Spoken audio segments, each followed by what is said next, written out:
everything, when you talk about the imaginal, it can so quickly become an intellectual construction only. Hmm. And then the wrong part of the brain kicks in and gets lost in its own fantasies, and you lose the touch with the real.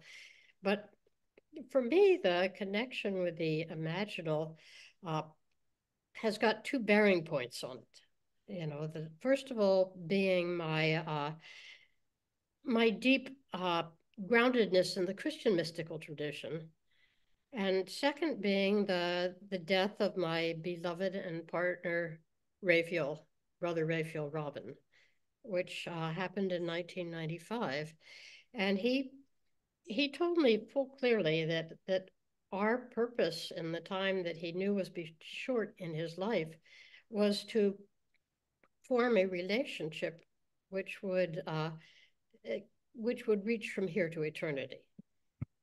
And of course, I was a kid then. I was like 47 years old. He was 20 some years older than me and much wiser, had been a hermit monk and a ardent student of mysticism and also the Gurdjieff work for some 40 years. So he was a man of a high state of transformation. And I was still coming at it as a starstruck young ingenue, looking for my truly beloved knight in shining armor. But he made it clear that it wasn't about that, that he wasn't talking about the intensity of a personal love, but a stream of transmission between the two realms that we were both bound to. And during the remains of his life, he did everything he could to prepare my mind and body and being so that I could stay present to that after he died, and that his death would not pose an interruption because he knew very clearly that what he wished beyond his own end of his physical life was to continue to serve as a conscious servant of humankind uh, under the wing of Christ. That he wasn't done with the planet, that there was more that he wanted to care for. So I was to be his partner in that, and how that got figured out in the higher intelligences of the planet, I don't know, but it was the lucky break of my life, and it parted the waters. Uh, so he died very quickly, about a year and a half later, of a sudden aortic aneurysm that just terminated things very quickly, but not without his sending me, you know, very strong uh, reassurances of his presence, which I caught. That pulled me right out of a sound sleep at night. And then I was on my own. Everywhere around, people were saying, closure, closure, closure. You're clinging to him. And something in me said, no, it's not I who's clinging. There's something beyond. So I had to learn what I learned about the imaginal, not as an intellectual theory, but as an actual proper, you know, bloody practical means of navigating this untoward circumstance that his physical death had left me in. The sense that he was still very strongly and creatively, dynamically present, and not just as a kind of wise guide who had finished his life and was now patting me on the head from the stars, Right. but that in some sense, we were continuing each other's unfinished business. And what I did in the quality of my own life and my own attention uh, and my own way of serving still in this flesh was creating growth and liberation and healing for him as he moved on. Because part of the whole theory of the imaginal realms, as I was eventually to discover, was that uh, once you have a benchmark here, you know, once there's something there to work with between the realms and this, it just keeps right on going. So there's no sense in thinking that things are at all completed in death. They're barely just begun. Um, Hmm. so that was what I had to go on. I basically worked with this out of my raw experience, and who I found, what I found to begin to put the pieces together were my own background in, you know, what Rafe and I had both studied together and worked with in Gurdjieff, who certainly talks very, very deeply about the dynamics and the mechanics of the transference of energy between realms, and very much believed in his own version of a ray of creation theology. And so I had some of those categories, which were also categories Rafe used, and they seemed to be working. So I kept working with them.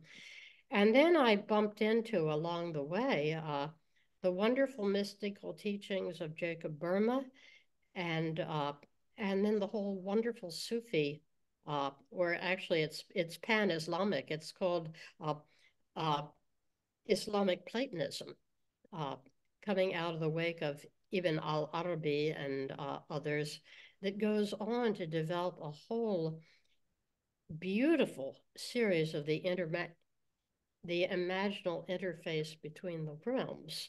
But once again, not in the kind of personal way we usually take it, like just this is my little spirit guide telling me what to do all about.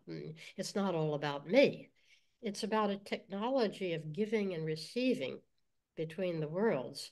As the Sufi dervishes know only too well, you raise your hand to receive and you take your other to bestow, and you turn and you turn and you're still and the world is rolling. It's a beautiful kinesthetic symbol of actual imaginal exchange.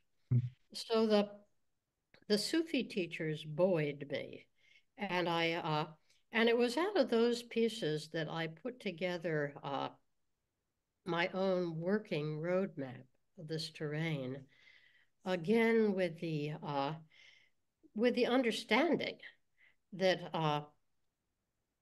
I wasn't to get sidetracked in maps. The idea is not to create a perfect map.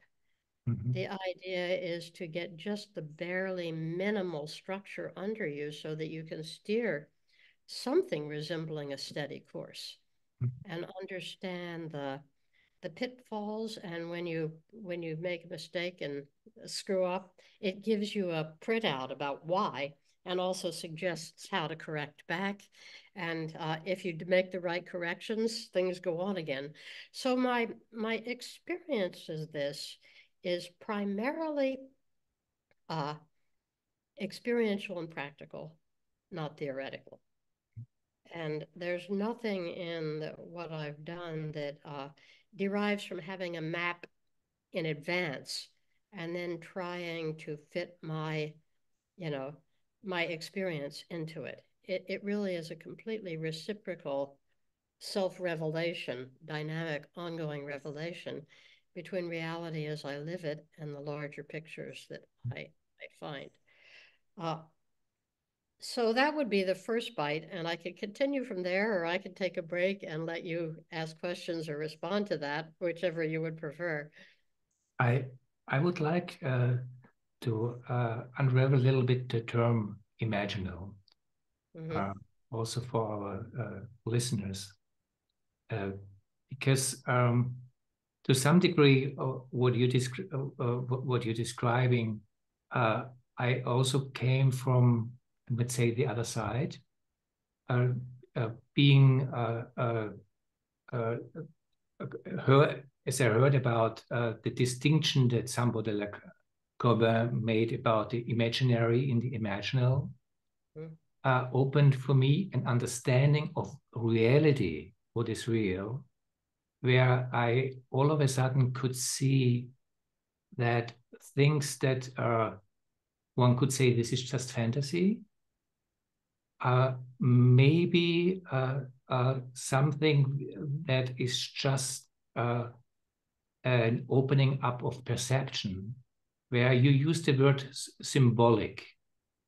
And the Christian theologian Paul Tillich wrote a lot about how a symbol has a certain quality that distinguishes from a sign, that it participates in what it is a symbol of. Yeah.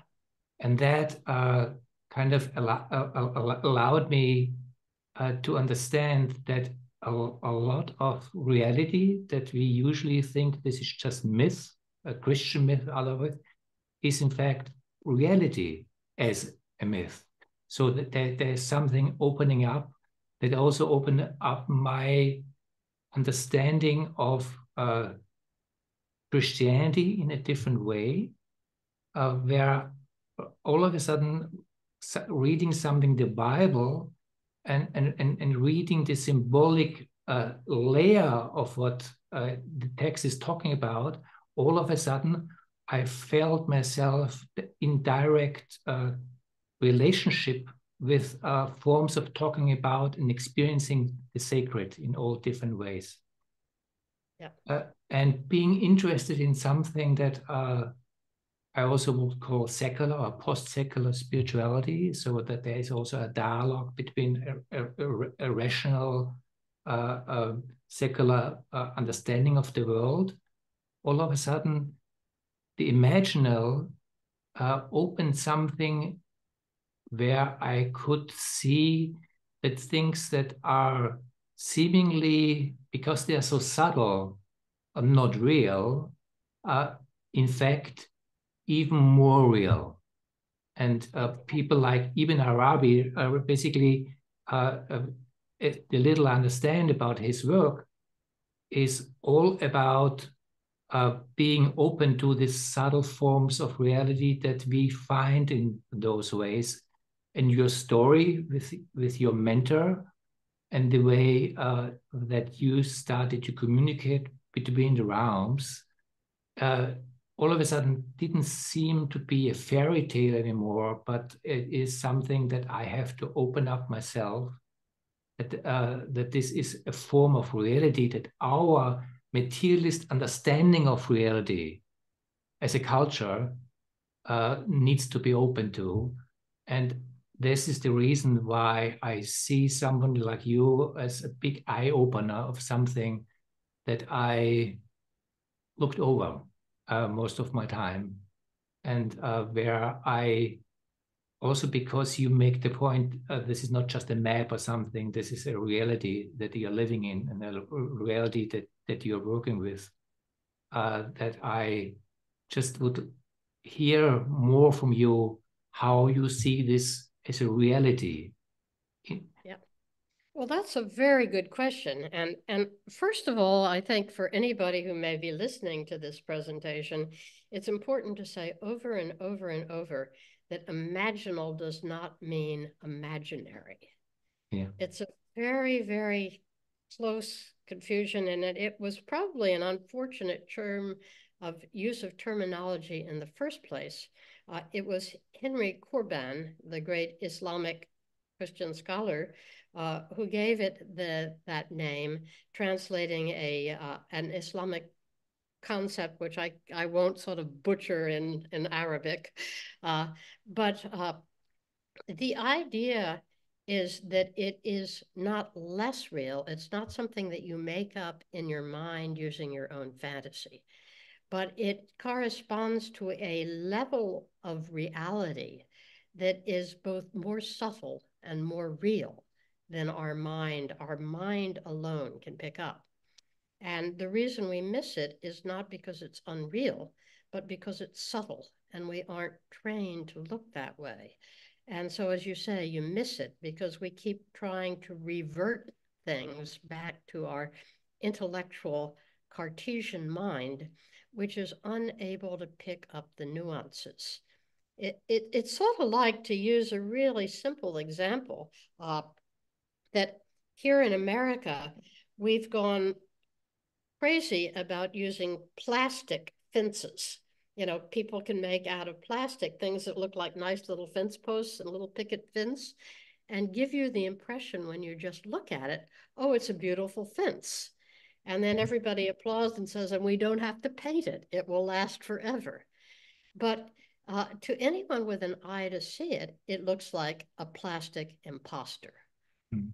And everybody knows that a real fence made of wood that rots and dialogues with the paint and dialogues with nature is a living reality. And but another subtle dimension is added as you move from a plastic fence post to a real, live, living, organic, dynamic, wooden thing. And I would say that that basically summarizes for me the transition between imaginal. They both look like the same thing, Mm-hmm. but there's a dimension of aliveness, of interactiveness, and of transmission of information that goes on in that bandwidth, which is not only more real than what happens out here in the jungle of plastic fences that we call our culture, uh, but has saving messages for them. So it's very real. It corresponds to a higher order of being, and it is nothing that we personally create. A lot of people also have the idea that if you go into your imagination, as we've learned to teach it nowadays, that therefore you're going to come up with these brilliant ideas. And then you're back and often lost in Jungian dream analysis and archetypes and all these other little things we want to talk about. The imaginal is always given, it is imprinted, albeit visually, that's where image comes from, on a quiet, still, receptive mind that is yet, by the quality of that fine attention, participating actively in its receptivity. And at that point, you see, it does work in a very intricate level of playing with time and images, synchronicity, puns, both visual and musical, are all part of a very extraordinary, subtle language of communicating a reality which you have to find by honing a fine attention. I think the other piece that's almost always missed is I got it from the Gurdjieff work, one of the most precious of the gifts that I received from that tradition, which is Gurdjieff insists that the human being is not only capable of but responsible for what he calls three-centered awareness. There's the knowing that comes from the brain. There's the knowing that comes from sympathetic resonance. We can call it emotion, but they're not quite the same thing. And there's a knowing which is sheer intelligence and movement, which allows you to explore the world through sensation, rhythmic movement, pulse, and repetition. And Gurdjieff's teaching from the beginning was that all three have to be online and in communication with each other before you have a chance of uh, sustaining much, any imaginal perception. You can sometimes get a glimpse of it in a kind of mystical experience, but then it immediately reverts back to your normal sense of self. So that work was fastidious in building up these other unused centers in us and teaching us how to relate and how to become aware already of subtle currents of the more subtle dimension of life energetically, moving through the body, in and out, in the intertidal zone of interface with all worlds, and to be quiet about it and not immediately run off and make stories about it. So there's a kind of attunement of the subtle body that already lives inside your first body. And so much of intellectual thought, and I would even say across wide stretches of the integral and integral evolutionary movement, is still one-centered. It's done by the head. Mm-hmm. And so it misses these dimensions that can only be connected by completely validating and writing out of and seeing out of these other sources of intelligence. So a lot of it comes out feeling really, really two-dimensional, like wonderful breathless roadmaps that put consciousness at the top and then start, but it's all, until you can hold things with these subtle vibrational senses, it all reverts to head work again. Mm-hmm. What you're talking about is, I don't know much about Gurdjieff's work. I know a little bit, but I know not much about it. Reminds me of something that became quite important for me, which basically comes from cognitive science, where a friend of mine, a Canadian cognitive scientist, John Verweke, talks about the lost ways of knowing, and how we in the West, in our modern society, basically reduce everything to kind of a cognitive prepositional knowing. Yep.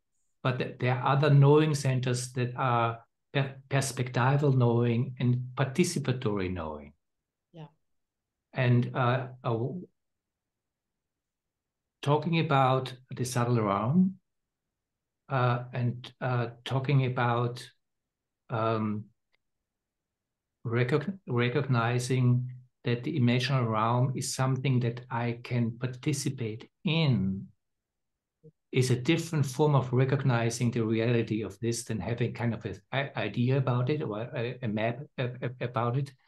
And it seems that that's what you're pointing to, that the one-dimensional is having an idea about something or a map about something versus the capacity to relate to and participate in, as we do, for example, in a ritual.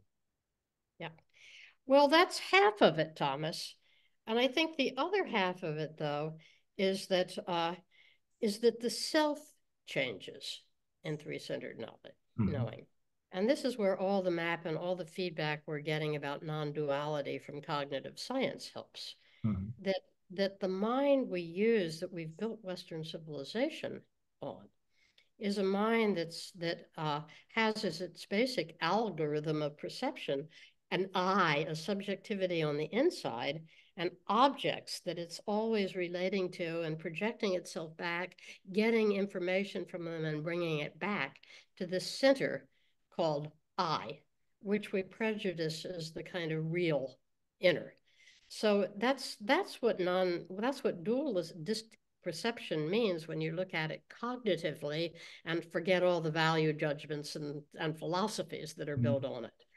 And along with three-centered knowing comes, particularly when it's enhanced by contemplative practice and attentional practice, comes the ability to move beyond the limitations of that kind of operating system and perceive, because these other real senses kick in through the emotional and through the kinesthetic, but they kick in, they don't kick into a self who's having the experience of participating with others or having the experience of being in my body. You see, that's still the same old narrative drill.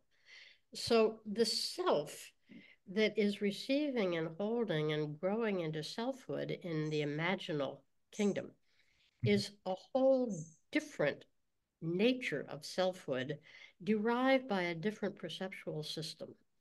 And when this thing kicks in, then the imaginal is everywhere, because you see from that, because a lot of what maintains us in the sense of coarseness that winds up making us feel like so much of an exile on our own planet and in our own life is a function of being stuck in this operating system that that has to be outgrown before you can really reliably navigate non-dual perception.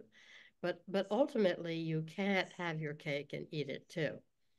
And the old Christian teaching has had a lot of wisdom in there about that, and the other teachings as well, in all the practices of surrendering and the teaching around ego, self. It all boils down to the one you think you are is not the one. And the one you think you're taking it home to is not where you really live. And you can't stay present to that for long until your whole energetic, integrated system of perception inside your physical being is able to reconfigure around another perceptual method of generating selfhood. And then you step fully into the imaginal and never look back again. I may bring in something from my personal experience. In my high school time, went to school in Austria in a Jesuit school. I had a relationship in the chapel that we had there in the school to a Mary statue. And this came back recently in the last years, thinking about my Christian life in my Jesuit school and everything. I became an atheist afterwards.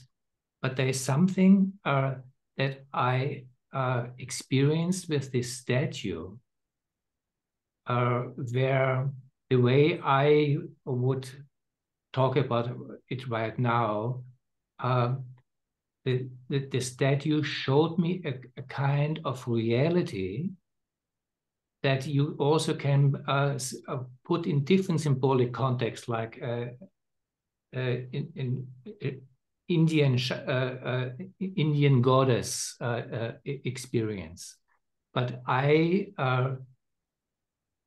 can see how relating to the statue allowed me to see through the statue to something that is behind the statue that I would not have been able to see without the physical incarnation of the statue, of this wooden one. But in that sense, I really understood something that Eastern Christianity says so much, how an icon is a window to something. When you look at an icon, you don't look at the image itself.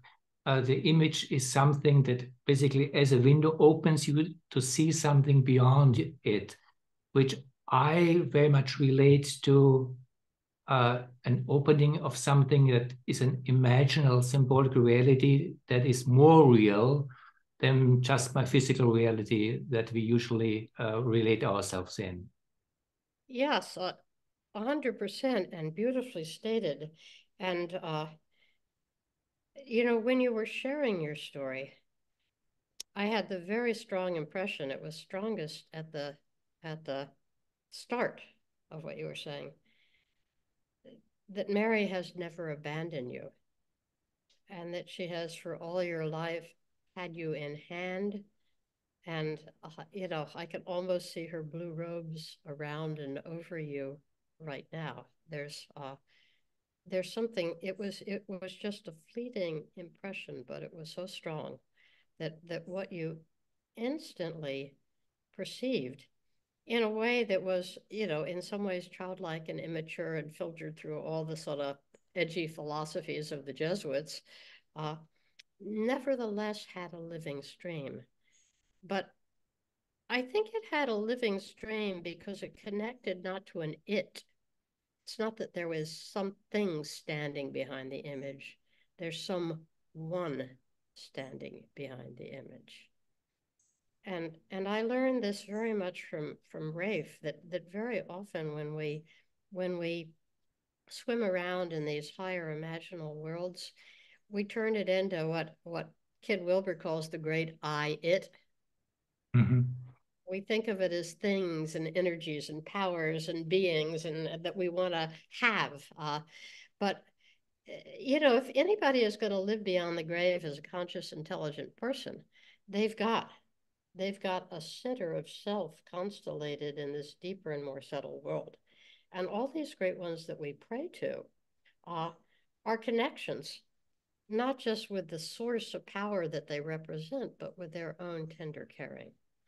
And I don't know how long in the great chain of being the realms of the personal exist, how far out they extend, but I know they extend into the imaginal, they extend into the Christic beyond that. That's the whole point of Jesus' centrality cosmically, to say that there is a personal non-dual, and these intelligences are the watchers and holy ones that actually do tenderly care for us and hold us that out of their realized being. I don't experience Rafe simply as an energy flow of some higher thing. Oh, there you are, Rafe, in imaginal body. And I believe that if we could actually realize that we were dealing through the imaginal world with connections uh, to beings who live their personhood and then move beyond their personhood, but still contain it so that they can offer and challenge us to live through our personhood into that which lies beyond it and become those presences for future generations of people so that we don't just see our bodies and our finite earthly existences as a mistake and an illusion that we have to awake from, but a real path of service and dynamic reciprocity that's needed somehow for the fulfillment of perfected love and consciousness in all worlds. And then we begin again, and to be able to take those childhood experiences and honor them and turn to Mary and say thank you in what Kin calls an I thou. Mm-hmm. It brings again just wonderful awakening of the heart. Maybe for a little while the sentimental heart, but that sort of settles down. And then there's just the heart, which is the thread of connectedness to the cosmic heart and the real yearning of the divine to share form with all being. You say the yearning of the divine to share form To share form with all being. with all being. I mean, I love that great extra Quranic saying, I was a hidden treasure and I loved to be known. And so I created the worlds visible and invisible. Uh, that deepest sense that there is something in form, which is an essential part of the manifestation of the all, Mm-hmm. even in its imperfectibility, its fragility, its messiness. And I think that this is really what the Western traditions in general have to bring to the whole evolving you know, vision of non-duality and integral consciousness. This wonderful sense of the goodness and rightness and importance, the sacredness of the particular, the finite, and the contingent within the vastness of the unboundaried. You say that this is something that you see, particularly the Western traditions have to bring. The Western traditions have this piece beautifully to contribute. Uh, and you know what I found a lot when I first worked with the maps of integral consciousness was that so much of the modeling and the languaging of it was basically in Buddhist categories and was, you know, not cosmogonic or cosmic in its focus. As a matter of fact, it was a tendency to take anything, like you said, that Ken Wilber had very little patience for my first plays with the Imaginal, and he thought this was all sort of constructed from my head. But because there's a cleanness and there's a direct practicality of transformation in a lot of the of the best Buddhist practice that set its stamp on our understanding of the, you know, our ways of approaching and envisioning the imaginal integral nowadays. And I think that the Christian and the Islamic traditions that have probably gone further than any of the other Western traditions in developing a really deep, intimate vision of what is imaginal reality, do so through this strong filter of the personal. Is contained within it and has an important tempering and mediating place to play within it.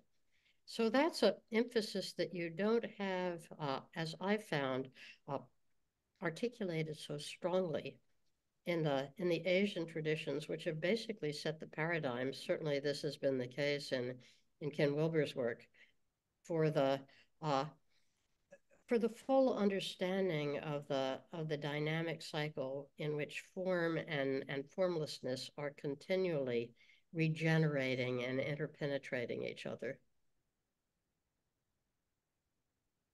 isn't it, that our Western traditions, and I would include Islam in that, let's say the Abrahamic traditions, are in our relationship to the sacred in a personal way,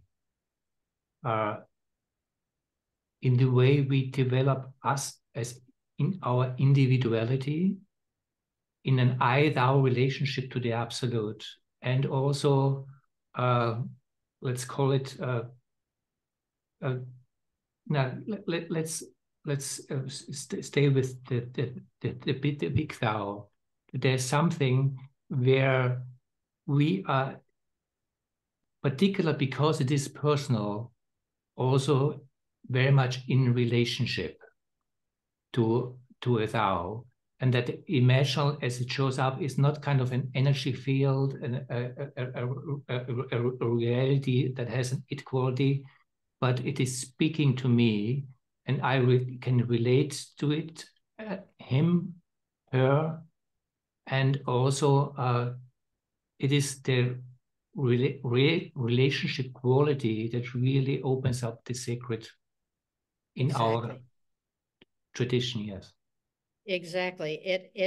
It engages the heart in the best sense of it, not just as the emotions and sentimentality. That it can often get captured and stolen there, but it opens up all those capacities that go with the heart, the capacity for devotion, the capacity for self-surrender, the capacity for placing another so far ahead of oneself that one would willingly lay down one's life. All those qualities that are imaginal gateways into realms that lie still beyond that uh, are all contained in the personal. And to start with any kind of assumption that the higher realms of consciousness are impersonal or transpersonal without honoring and showing deeply enough how that does not mean that they cancel out the personal. Because if you go that route, you've lost the capacity to really bring the thing to its final sublime transformation. Uh, so I think that as we work on new models and really understand how Asian models of non-duality and what meets us in the Western traditions, the Abrahamic traditions that never use that terminology, but still reckon how those two interface, I think is the extraordinary growing edge for the evolution of consciousness in our own time. And it brings renewed dignity and respect to both of the traditions, both of the streams, and also the demand that they come back and listen more carefully to the truths that each one has been walking with so nobly for all these millennia. You call this the growing edge. What do you mean with that? Yeah, yeah.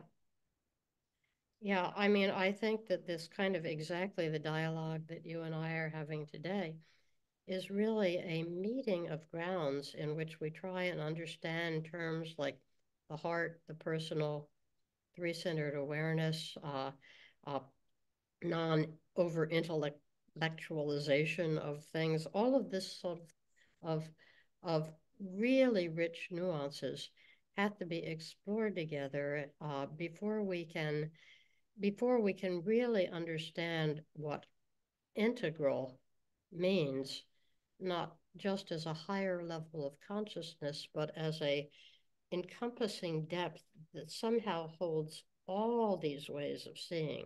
Like to be the Thomas speaking thou to Mary doesn't cancel out the Thomas that understands that all of this is just form and that beyond that there's just empty, naked reality. Both of these realities exist, but they aren't either or and they aren't both and. They're a constant pouring from one to another. And it's the pouring itself that keeps the dynamism of the heart of God manifest and cosmogonic and ever moving. So that at least is as far as I've gotten with the thing. And part of the skillful management knows when to play what card. I mean, I have a dear friend who grew up a Midwestern Protestant, uh, had a very, very deep and serious turn to Buddhism, where he still is, and ran into health problems a few years back, where he realized one day, he said, my turning point was when I realized I didn't need to say to myself at this moment, fearful mind, fearful mind, fearful mind. I needed to get down on my knees by my bed and say, Lord Jesus Christ, help. Mm. And I understood what he was saying there. He wasn't in any sense saying, well, I got over my illusion of Buddhism and I'm back to Christianity. He just realized that all these selves, all these precious pathways of relationship with the integrate, with the infinite, are each valid streams of a kind of energy of communion flowing between them. Each carries a slightly different water, and all are good. And part of being a self is to be able to hold all of them and know which one is the one that you're meeting the divine will to manifestation in from the other side. I have to say, when I started to have a relationship with the word imaginal, uh, uh, and I was able to read the Bible like other texts with this imaginal lens. Yeah. Uh, I, I read a different book. Yep.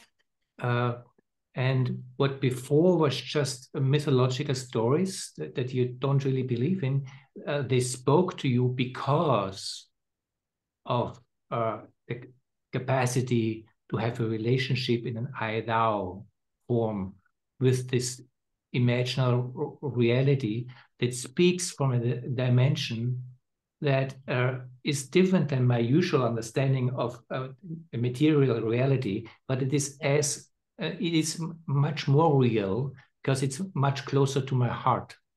And in that sense, where I felt Christianity was always difficult because it has all these stories, it turned around because all these stories allowed me to have a engaged welcome to a realm of sacred where there's so much to learn from. Exactly. Exactly. And it's hard, you know, Christianity for 2,000 years has presented itself at totally the wrong level. Uh, You know, it's tried to present itself as an intellectual, rational, historical, uh, uh, theological, catechetical system. And uh, and so it hit hard times when the apparent conflict between religion and science exposed the stories as being non-factual, mythological, maybe not even historical. And a lot of people devalued it. But when you move to another layer, if you penetrate the mystery of Christ, which is at one level completely uh, irrational, why Christians would claim that the random death of a random zealot in a random country 2,000 years ago changed the world seems like sheer arrogance, a sheer devaluing of the experience of others, and the claim that he somehow and other in this act of a meaningless and piteous death on the cross created a cosmogonic act of reconciliation. These things seem monstrous. And Christianity has been duly chastised for making these claims, and much of the liberal, progressive side of Christianity has backtracked from them and in the process lost the fire. Because there is something that Christianity sees, and when you see through the eye of the imaginal heart, you can see that this whole story which is real in at least three worlds at once. Real on the ground in a historical way, real in the imaginal realm in that it's manifesting imaginally, visually, truths about the nature of transformation. And real also in the Christogenic well, where it's talking about the relationship between the formless and form in God. These are all real. And when you can penetrate and get over being angry with the exclusively literal interpretation of it, but also get beyond just saying, oh, it's just myth. It didn't really happen. It's just an inner template of the soul. It's both and. And then you begin to penetrate into the wondrous mystical truth that it properly contains about suffering, self-abandonment, the relationship between the particular and the infinite, between the personal and the transpersonal. And these are powerful truths that can still be rediscovered and reactivated in a heart in the imaginal world, and then brought forth into the physical world as a conduct, as a pathway uh, of righteous behavior. And I'm not talking about that in small terms, a pathway of conscience that allows one to walk in the world in uh, total allegiance to the teaching, to the eye of the heart, without regard for personal consequences. To name truth, to speak healing. The other religions do this as well too, but Christianity has its own beautiful and integral way of getting there. If you can put up with the trappings long enough to find your way to the real diamond at the core. Cynthia, you reached the end of our time. Thank you so much for this. Well, thank you. Thank you. And blessings on your work and your path and all that will unfold to you under that blue canopy that surrounds you. Thank you so much.